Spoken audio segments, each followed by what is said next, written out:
오늘은 십계명과 산상수훈 예수님의 가르침을 통해서 십계명을 다시 한번 이해해보는 그런 시간을 갖도록 하겠습니다. 먼저 마태복음 5장 전체를 5장에서 원래 7장까지인데요. 그것은 공부 이후에 시간 되시면은 마태복음 5장에서 7장까지 다 한번 읽어보시면은 도움이 될 것 같습니다. 오늘은 먼저는 17절에서 20절까지 읽고 시작하겠습니다. 내가 율법이나 선지자나 폐하러 온 줄로 생각하지 말라. 폐하러 온 것이 아니요 완전케 하려 함이로라. 진실로 너희에게 이르노니 천지가 없어지기 전에는 율법의 1.1획이라도 반드시 없어지지 아니하고 다 이루리라. 그러므로 누구든지 이 계명 중에 지극히 작은 것 하나라도 버리고 또 그같이 사람을 가르치는 자는 천국에서 지극히 작다 일컬음을 받을 것이요 누구든지 이를 행하여 가르치는 자는 천국에서 크다 일컬음을 받으리라. 내가 너희에게 이르노니 너희 의가 서기관과 바리새인보다 더 낫지 못하면 결단코 천국에 들어가지 못하리라. 예수님께서 천국의 작은 자, 큰 자, 그 다음에 들어가지 못하는 자, 그렇게 세 가지로 구분해서 말씀하고 있는데요. 다 율법에 관해서 말씀하고 있어요. 율법은 폐하는 게 아니다. 그리고 율법을 바르게 지키고 가르쳐야지만 천국의 큰 자가 된다. 율법을 무시하면 천국의 작은 자가 된다. 그리고 20절에 내가 너희에게 이르노니 너희 의가 서기관과 바리새인보다 더 낫지 못하면 결단코 천국에 들어가지 못하리라. 우리가 수요일날 로마서를 통해서 의에 대해서 계속 공부를 하고 있는데요. 우리의 의가 서기관과 바리새인보다 더 낫지 못하면 천국에 들어가지도 못한대요. 그래서 오늘 예수님의 이 산상수훈 말씀을 통해서 어떻게 율법을 지켜나가야 되고 어떻게 율법의 중심을 가르치시는지 생각해 보도록 하겠습니다. 산상수훈은 예수님의 가르침 중에 가장 길고 자세하게 기록해 놓은 설교이고 예수님의 말씀의 중심 내용이라고 할 수 있습니다. 더 나아가서 산상수훈은 구약의 말씀인 율법과 십계명에 대한 예수님의 해석이라고 할 수 있어요. 그래서 모세는 시내산에서 이스라엘 백성들에게 하나님께서 주신 율법 말씀을 선포했듯이 예수님도 평소에 바닷가나 들판에서 가르치시는데 이번에는 산에 올라가서 선포하셨어요. 그래서 마치 시내산에서 모세가 하나님의 말씀을 선포하는 것처럼 예수님도 산에 올라가서 이 산상수훈 팔복 말씀을 선포를 하셨다라는 것입니다.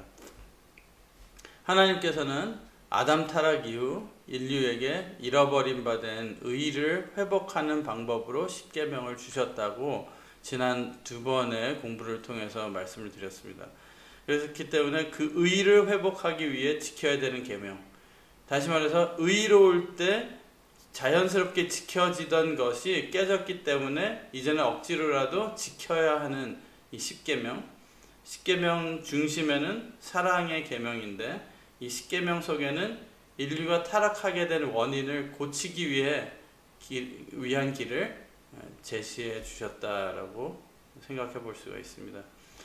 그래서 오늘 본문 17절에서 마태복음 5장 17절에서 20절에 예수님은 산상수훈의 주제를 말씀하셨어요. 그 주제는 참의, 서기관과 바리새인의 거짓된 의와 다른 진정한 의가 무엇인지 말씀하고 있는데 그 중요한 것은 그 당시 사람들은 서기관과 바리새인이 하나님의 말씀과 의를 가르치는 줄로 생각했던 거예요. 서기관과 바리새인은 이 시대로 말하면은 목사들, 또 신학자들, 교계 지도자들을 생각해 볼 수가 있죠. 그런 가운데 예수님은 진정 거룩한 것과 거룩하지 않은 것, 진정 의로운 것과 의롭지 않은 것을 이 말씀을 통해서 구분을 해주시는 거예요. 그래서 오늘 우리가 생각해 봐야 될 것은 내 속에 의가 있느냐. 그 의가 없으면은 천국에 못 간다 그랬어요. 그 의가 무엇인가? 우리 삶 속에 진정 옳고 그른 것, 의와 불의를 구분할 줄 알아야 되는데 예수님께서는 마지막 때 의인 중에서 악인을 골라내신다고 그랬어요.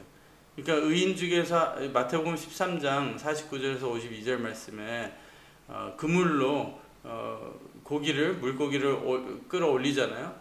거기서 그 그물은 교회를 상징하고 물고기는 교인을 상징하는데 그것을 다 끌어올려서 그 중에서 악한 것을 골라낸대요.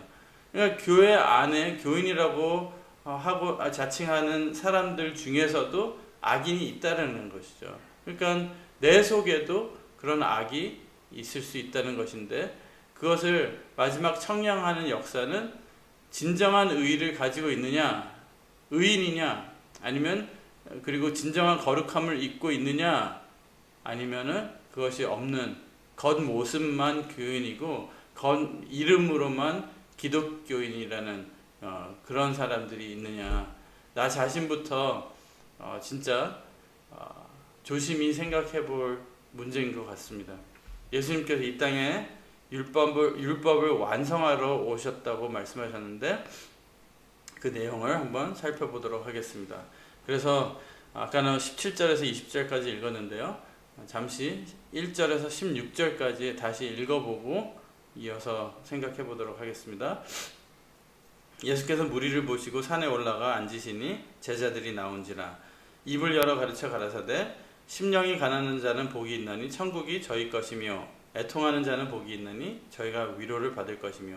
이걸 읽으면서 율법 10계명을 생각해 보면서 비교하면서 한번 생각을 해보세요. 각자. 애통하는 자는 복이 있나니 저희가 위로를 받을 것이며 온유한 자는 복이 있나니 저희가 땅을 기업으로 받을 것이며 의에 줄이고 목마른 자는 복이 있나니 저희가 배부를 것이며 긍휼히 여기는 자는 복이 있나니 저희가 긍휼히 여김을 받을 것이며 마음이 청결한 자는 복이 있나니 저희가 하나님을 볼 것이며 화평케 하는 자는 복이 있나니 저희가 하나님의 아들이라 일컬음을 받을 것이며 의를 위하여 핍박을 받은 자는 복이 있나니 천국이 저희 것임이라. 나를 인하여 너희를 욕하고 핍박하고 거짓으로 너희를 거스려 모든 악한 말을 할 때에는 너희에게 복이 있나니 기뻐하고 즐거워하라. 하늘에서 너희의 상이 큼이라. 너희 전에 있던 선지자들을 이같이 핍박하였느니라. 너희는 세상의 소금이니 소금이 만일 그 맛을 잃으면 무엇으로 짜게 하리요. 후에는 아무 쓸데없어 다만 밖에 버리워 사람에게 밟힐뿐이니라. 너희는 세상의 빛이라. 산 위에 있는 동네가 숨기우지 못할 것이요 사람이 등불을 켜서 말 아래 두지 아니하고 등경 위에 두나니 이러므로 집안 모든 사람에게 비치느니라. 이같이 너희 빛을 사람 앞에 비치게 하여 저희로 너희 착한 행실을 보고 하늘에 계신 너희 아버지께 영광을 돌리게 하라. 이는 하나님의 말씀이니라. 우리가 지켜야 할 그 10계명을 바르게 이해하면요, 우리가 지금 읽은 이 팔복의 복을 받을 수 있다. 그리고 우리가 소금과 빛의 역할을 할 수 있는데 말씀하신 대로 우리 삶에 진짜 내가 소금과 빛의 역할, 의의가 있다면요, 반드시 소금은 맛을 살려내잖아요. 삶의 기쁨과 감사함을 살려내는 역할을 합니다. 그리고 등불은 빛을 비춰서 색깔을 살려내요.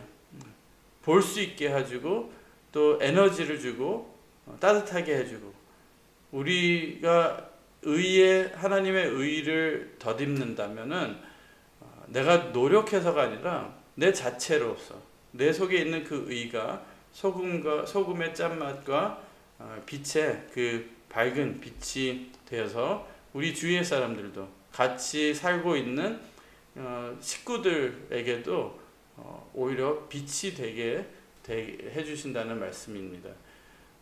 한번 각자 내일 설교에도 아마 생각해 볼 텐데 각자 생각해 보세요. 내가 우리 가정에 빛을 주는 사람이냐 아니면 어둠을 가져오는 사람인가? 우리 가정에 나로 인하여 기쁨이 되고 소금의 역할을 하는가? 모든 것이 맛을 낼 수 있는 생활이 맛있게 되는 그런 요소를 가진 사람인가? 아니면은 뭘 갖다 줘도 맛이 없게 만드는 그런 사람인가? 생각을 해봐야 돼요. 그래서 뭐 많은 사람들은 내 성격이 그래 원래 그래 나는 재미없는 사람이야 그럴 수도 있지만 의의가 있으면 하나님의 의의가 있으면은 그게 살아난다는 거예요. 산상수훈의 구조, 예수님께서 말씀하신 진정한 의의가 무엇인가 산상수훈과 바리새인의 삶을 비교해서 한번 생각해 보도록 하겠습니다. 산상수훈을 하나하나 생각하는 게 아니라 전체적인 이제 비교를 하는데 의의는 먼저 내면에서 이루어진다는 말씀을 하는 거예요. 속에서 나온다. 바리새인들의 삶을 보면은 의의는 겉으로 나타나는 행동이었어요. 외식하는 자에게 화 있을진저 예수님께서 그러셨죠. 그 다음에 이게 숫자가 잘못됐네요. 의의는 먼저 내면에서 이루어진다 했죠. 두 번째는 죄는 마음에서 시작되어 행실에서 나타난다. 그래서 마음에서부터 죄가 되고 죄를 해결하려면 마음에서부터 해결을 해야 된다. 회개를 해야 된다. 바리새인들의 중점은 행동으로 나타난 것만 죄로 인정을 했어요. 그래서 예수님께서는 속에서부터 죄가 있으면 겉으로 안 나타나도 죄인이다. 예를 들어서 이따가도 말씀드리겠지만 살인은 바리새인들은 진짜 사람을 죽여야지 살인이다. 그렇지만 예수님은 마음속으로부터 저 죽일 놈 하고 미워하면은 이미 그 죄를 진 거다 라고 말씀을 하시는 거죠. 세 번째로 의로움은 산상수훈 예수님의 말씀으로는 의로움은 하나님께 보이는 것이요 사람의 칭찬이나 인정을 받으려는 것이 아니다. 이제 아까 말씀드린 대로 6장 7장으로 쭉 가는 거예요. 6장의 내용입니다. 사람에게 보이는 것보다 하나님과의 관계가 더 중요하다. 로마서 공부하면서 의의라는 것은 하나님과의 관계에 있어서 하나님과 관계가 맺어졌을 때 그 상태를 그 영적인 상태를 설명하는 것이 의의라고 했어요. 세상의 의의는요, 내가 좋은 일 많이 하고 내가 나의 행함으로 강조되는 것이 세상의 의의예요. 그렇지만 하나님의 주시는 의의는 내가 잘해서가 아니라 나는 죄인일지언정 하나님께서 주시는 의의, 하나님께서 나를 받아주시고 영접해 주시고 내가 죄인이지만 잘못했지만 그것을 덮어주시고 예수님의 의의로 내가 덧입게 해주는, 그래서 내가 주님 안에 있을 때 이루어지는 것이 그 의의라는 거예요. 그러나 바리새인의 삶을 보면 사람에게 보이기 위해 외식적인 행동을 했다.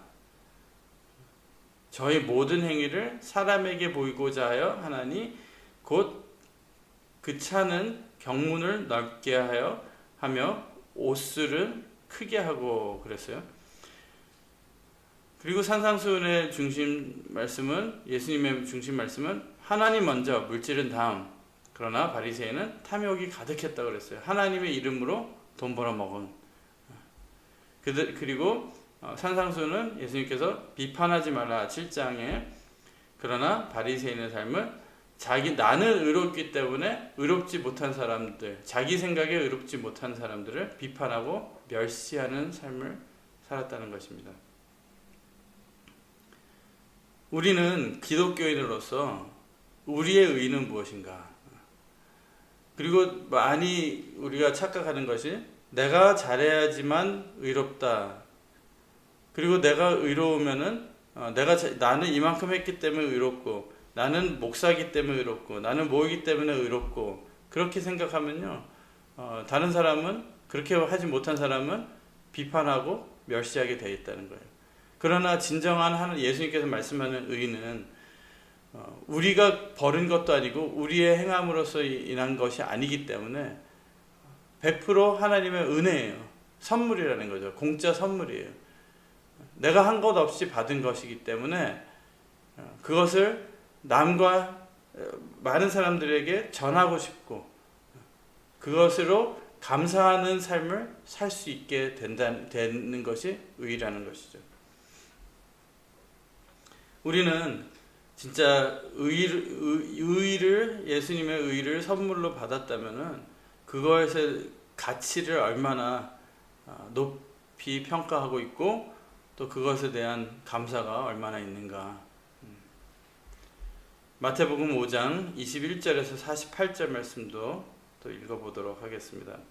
옛사람에게 말한 바 살인치 말라 누구든지 살인하면 심판을 받게 되리라 하였다는 것을 너희가 들었으나 나는 너희에게 이르노니 형제에게 노하는 자마다 심판을 받게 되고 형제를 대하여 라가라 바보라는 말이에요. 라가라 하는 자는 병신 새끼 뭐 그런 거 바보 뭐 그런 거 라가라 하는 자는 공회에 잡히게 되고 미련한 놈이라 하는 자는 지옥불에 들어가게 되리라. 그러므로 예물을 제단에 드리다가 거기서 내 형제에게 원망 들을 만한 일이 있는 줄 생각나거든 예물을 제단 앞에 두고 먼저 가서 형제와 화목하고 그 후에 와서 예물을 드리라. 너를 송사하는 자와 함께 길에 있을 때에 급히 사화하라. 그 송사하는 자가 너를 재판관에게 내어주고 재판관이 관이에게 내어주어 옥에 가둘까 염려하라. 진실로 내게 이르노니 내가 홀이라도 남김없이 다 갚기 전에는 결탄코 거기서 나오지 못하리라. 또 간음치 말라 하였다는 것을 너희가 들었으나 나는 너희에게 이르노니 여자를 보고 음욕을 품는 자마다 마음에 이미 간음하였느니라. 예수님께서 이 십계명을 바탕으로 설명을 하시는 거예요. 만일 내 오른 눈이 너로 실족해 하거든 빼어내어버리라.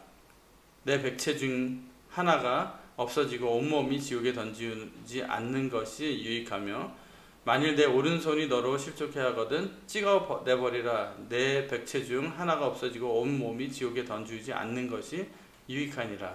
또 일러스되 누구든지 아내를 버리거든 이혼 증서를 줄 것이라 하였으나 나는 너에게 이르노니 누구든지 음행한 연고 없이 아내를 버리면 이는 저로 간음하게 하며 또 누구든지 버린 여자에게 장가드는 자도 간음함이니라.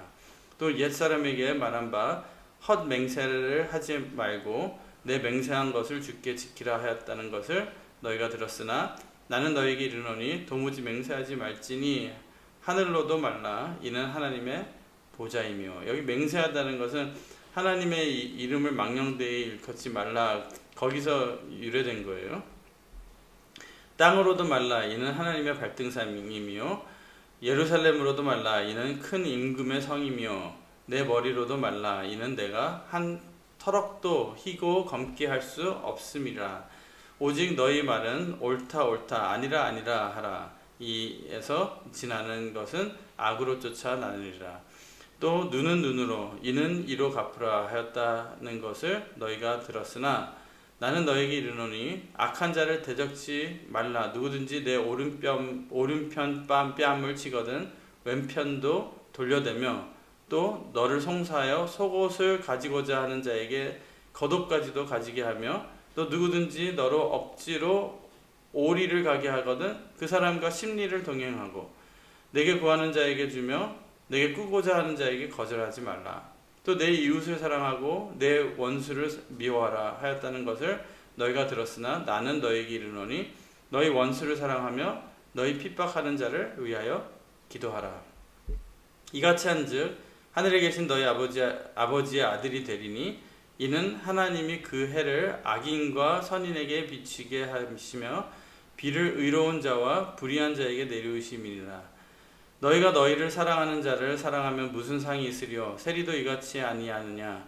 또 너희가 너희 형제에게만 무난하면 남보다 더 하는 것이 무엇이냐? 이방인들도 이같이 아니하느냐? 그러므로 하늘에 계신 너희 아버지의 온전하심 같이 너희도 온전하라. 누가복음에도 이런 식으로 말씀을 하셨는데요. 이렇게 살 수 있는 사람 손 들어보세요. 이렇게 할 수 있는 사람. 예수님이 명령하셨기 때문에 나는 이렇게 꼭 할 수 있다.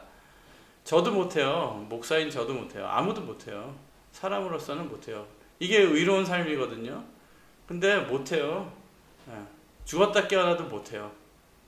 이 세상에서는 이게 골든 룰이라 그러거든요. 뭐라 그러죠? 황금 법칙이라 그러나요? 황금 뭐라 그러지? 황금 법률이라 그러나? 규율이라 그러나? 그런데 그게 뭐냐면요. 남이 나에게 대해주기를 원하는 대로 남을 대해주라, 그거예요. 근데 예수님은 그렇게 해서 그렇게 하면은 너네가 세상 사람들이랑 다를 게 뭐가 있냐.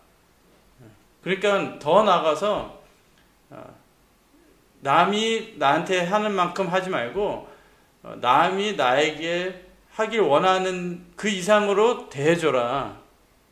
그게 말은 쉽죠. 우리가 그게 되냐고요. 운전하다가 앞에 추월하는 차가 있으면은 내가 반드시 다시 한번 추월을 해야지 속이 풀리는 우리인데, 안 그래요?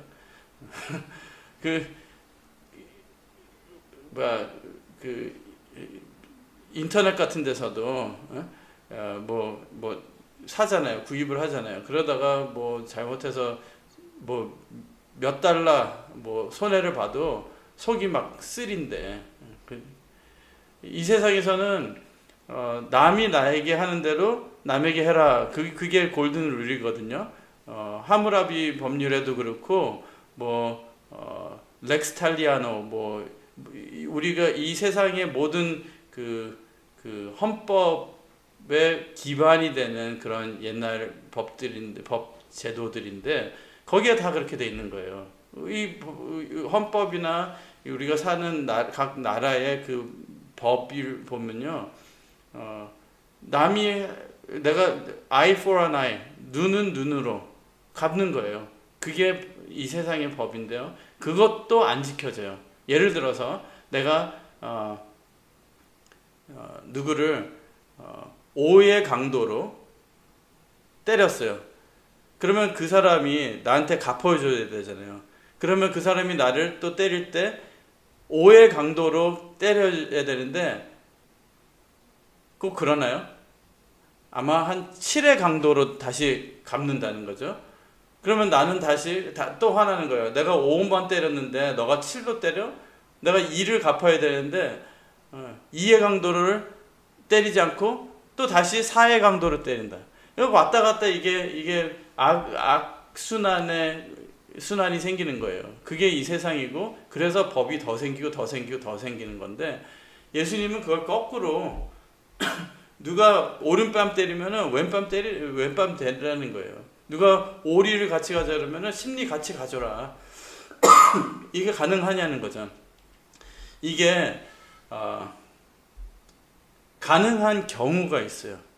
이게 뭐냐면요, 내 삶의 방식을 바꿔야 되고 나의 모든 것을 희생 정신으로 삶을 살아야 되는 건데, 누구나 다 가능하다는 것이 아니라 분명히 예수님께서 말씀하셨어요.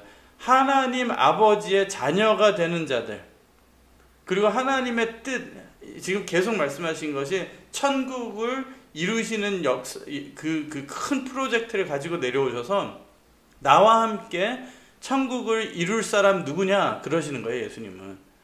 그러니까 저는 그렇게 큰 일을 할 수 있는 사람이 아닌데요. 그게 아니라 내가 너에게 의를 줄 테니까 너는 나를 따르라.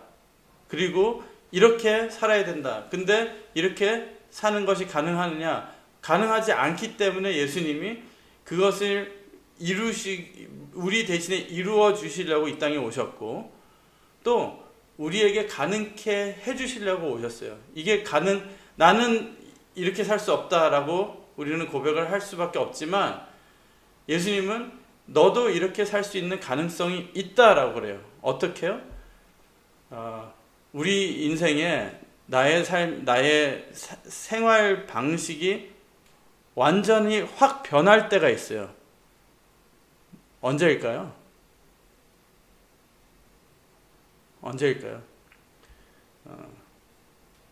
생명이 태어날 때예요. 생명이 태어날 때. 생명이 우리에게 주어질 때. 그러니까 은혜 받아서 죄악의 삶을 살다가 은혜 받아서 예수님 앞에 나와 거룩한 삶을 살게 될 때도 변함이 있죠. 근데 우리 신앙을 떠나서 사람이 확 변할 때가 언제냐면요. 남자는 많이 그렇게 심하게 변하지 않지만 제가 듣기로는 여자들, 엄마들, 임산부들, 술을 마시던 사람도 임신했을 때는 술을 안 마셔요. 담배 피던 사람도 임신하면은 대부분은 진짜 자녀를 그 뱃속에 있는 생명을 사랑하는 엄마라면은 다 끊습니다. 딴 때는 못 끊는 사람도 다 끊고 거짓말도 좀 덜하고 마음도 좀 더 좋게 갖고 음악도 막 시끄러운 음악 듣던 사람들도 잔잔한 음악 듣고. 왜 그래요? 내가 원해서가 아니라 내 속에 생명이 있기 때문에 그게 자연스럽게 바뀌는 거예요. 그 생명을 이 세상으로 이 세상에 낳게 하기 위해서 그 엄마의 삶은 180도 변해버린다는 거예요. 그게 평소에는 가능하지 않았는데 내 속에 생명이 있으니까 그게 가능한 거거든요. 마찬가지로 예수님의 그 생명이 내 안에 들어오면, 하늘의 영생이 내 안에 들어오면요, 이거는 내가 억지로 해서 될 게 아니라 그 말씀이 들어오고 그 말씀 속에 있는 생명이 나를 움직인다면 이게 가능한 거예요. 그러니까 우리가 신앙이 머리에서만 끝나면은요, 듣고 끝나는 거예요. 생활에 적용이 절대 안 돼요. 근데 기도를 해야 된다는 거죠. 이 말씀의 생명이 내 속에 들어와서 역사를 하게 해달라고 기도를 해야 돼요. 그래서 십계명과 비교를 했을 때 보면요, 살인에 관해서 5장 21절에서 26절, 형제에게 노하는 자마다 심판을 받게 되고 형제를 대하여 나가라 하는 자는 공의에 잡히게 되고 미련한 놈이라 하는 자는 지옥불에 들어가게 되리라 그러셨어요. 간음에 관해서는 여자를 보고 음욕을 품는 자마다 마음이 이미 간음하였느니라. 이혼에 관하여 음행에 대한 내용을 계속 말씀을 하시죠. 여기 음행이라는 건 포르네이아, 포르노라는 단어가 여기서 헬라어에서 나온 거예요. 포르네이아, 넓게는 모든 종류의 음행을 의미하는 단어인데, 부부의 관계는 모든 대인의 관계의 가장 기본적이고 대표적인 관계예요. 부부 관계는 또 하나님과 우리의 관계를 비유로 말씀하실 때 부부의 관계로도 말씀하셨어요. 그렇기 때문에 언약의 관계이고 영적으로는 하나님과의 관계를 부부의 관계로 이렇게 표현을 하셨다는 것이죠. 그렇기 때문에 그 관계에 있어서 그 관계, 가장 기본적인 관계를 제대로 유지하지 못하는 것은 천국에 못 들어가는 그런 이유가 될 수 있다는 것입니다. 맹세에 관하여 도무지 맹세하지 말지니 하늘로도 말라 땅으로도 말라 예루살렘으로도 내 머리로도 말라. 다시 말해서 거짓말하지 말라는 거예요. 예는 예고 아니오는 아니오가 되게 되는 삶을 살으라는 거죠. 다섯 번째, 갚는 일에 관하여 제8계명과 10계명에 해당되는데요. 훔치고 탐하는 것에 반대예요. 그러니까 10계명에서는 하지 말라인데 예수님의 계명은요, 해라요. 더 많이 하라. 더 잘해라. 10계명에서는 죽이지 말라 그런데 예수님의 계명은 사랑해라.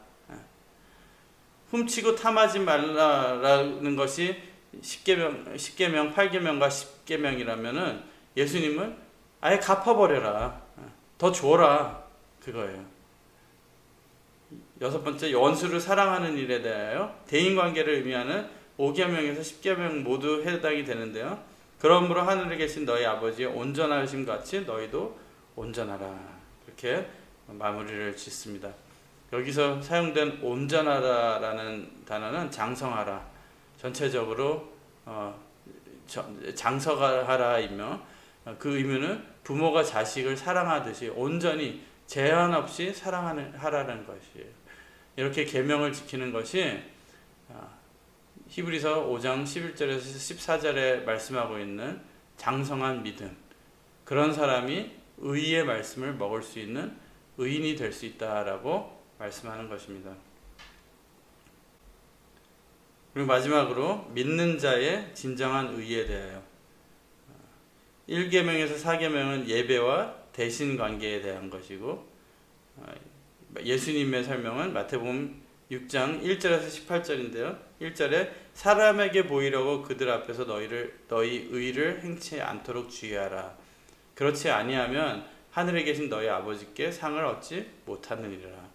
두 번째는 물질과 세상과의 관계에 대하여 탐심, 6장 19절에서 34절. 그래서 한번 좀 읽어보시면 더, 저는 그냥 이제 포인트만 말씀드리지만 한번 쭉 읽어보시면은 오히려 더 도움이 될 거예요. 10계명의 중심 주제 탐심이죠. 그것에 대해서 말씀하셨고, 33절에 너희는 먼저 그의 나라와 그의 의를 구하라. 그리하면 이 모든 것이 너에게 더하시리라. 복이 될 수 있는 거를 억지로 내 욕심으로 끌어서 내 거 만들려고 하지 말라는 거예요. 복으로 주실 것인데. 신앙생활과 대인관계에 관하여 5번째부터 10번째 계명인데, 비판하지 말라. 하나님의 인자하심. 무엇이든지 남에게 대접을 받고자 하는 대로 너희도 남을 대접하라. 이것이 율법이요 선지자니라. 이웃을 너희 몸과 같이 사랑하라. 이거예요. 사랑으로 이룰 수 있는 10계명이라는 것이죠. 사랑이라는 것은요, 그냥 내가 할 수 있는 것이 사랑이 아니에요. 우리 사람은요, 모든 인간은 사랑 결핍증에 걸려서 태어나요. 왜냐하면 타락 때문에. 그래서 그 결핍된 사랑을 채울 수 있는 사랑은요, 어떤 사람도 그런 사랑이 없어요. 하나님의 사랑밖에 없습니다. 그 사랑을 반드시 느껴야지만, 체험해야지만 남을 사랑할 수 있어요. 그래서 하나님에 대한 사랑이 1계명에서 4계명이고 또는 5계명까지. 왜냐하면 하나님이 우리의 진짜 부모니까. 그 다음에 5계명부터 10계명까지가 대인관계에 있어서 사랑함인데, 그게 같이 가야지 밸런스가 맞는 거예요, 우리 삶에. 그래서 그 사랑을 느껴서 그 사랑을 전할 수 있는, 그 사랑이 진짜 내 속에 차서 그 억지로 끌어서 내려는 사랑이 아니라, 내가 너무 사랑받았기 때문에 내가 죽어 마땅하고 지옥불에 던져져야 마땅할 나인데, 내 자신을 아는데, 그렇지만 그래도 의의를 주시고 영접해 주시고 괜찮다 해주신 하나님의 사랑, 그것을 반드시 우리가 마음 깊이 느끼고 체험하고 깨닫는 우리가 되길 바랍니다. 그러기 전에는 못해요. 이런 삶을 살 수가 없다는 것이죠. 기독교인이라고 할 수가 있을까? 생각해 봐야 된다는 것입니다. 그래서 우리의 기도가 한 가지 있다면은 하나님의 사랑을 절실히 넘치게 느끼고 체험할 수 있게 해달라고 기도하는 우리가 되시길 바랍니다. 그럴 때 하나님도 사랑할 수 있고, 그럴 때 서로를 사랑할 수 있다는 것, 여유가 생긴다는 거예요. 사랑이 있으면. 그런 사랑을 체험하고 또 베풀 수 있는 우리 소금과 빛이 되는 성도들 되시길 바라겠습니다. 내일 주일 설교도 이런 주제로 이어서 할 건데요. 또 생각해보는 시간을 내일 또 더 이어서 가졌으면 좋겠습니다. 기도하고 마치겠습니다. 사랑의 아버지 하나님, 감사드립니다. 이 시간 주님의 사랑에 대해서, 또 우리에게 주시는 선물 의에 대해서 생각해 봤습니다. 아버지 하나님, 진짜 사람의 힘으로는 절대로 지키지 못하는 이 길, 절대로 제 자신을 봐도 기독교인이라고도 하기가 어려운 제 속의 죄악, 그러나 예수님께서 예수님의 의로 그것을 덮어주시고 변화시켜 주시고, 또 우리 삶에, 우리 마음에 하나님의 사랑으로 채워주시는 줄 믿고 감사드립니다. 아버지 하나님, 저희들 아직도 사랑이 많이 필요하고 예수님의 도움이 많이 필요합니다. 많이 힘들 때가 있고 또 사랑이 부족할 때가 있습니다. 그래서 자녀들에게도 서로에게도 그 사랑을 베푸지 못할 때가 많이 있습니다. 그러나 하나님 아버지, 저희들을 긍휼히 여겨 주시어서 저희들 속에 하나님의 사랑이 넘치게 허락하여 주시옵소서. 하나님을 사랑할 수 있게 해주시고 서로를 사랑할 수 있게 해주셔서 저희들 삶에 소금과 빛의 역할을 감당할 수 있는 하나님의 자녀들이 될 수 있도록 허락하여 주시옵소서. 영원한 하나님의 생명을 우리 속에 넣어주셔서 그 생명력으로 저희들 하나님의 원하시는 예수님 말씀하신 그런 삶을 살 수 있도록 붙들어 주시옵소서. 감사드리며 예수님 이름으로 기도드리옵나이다. 아멘.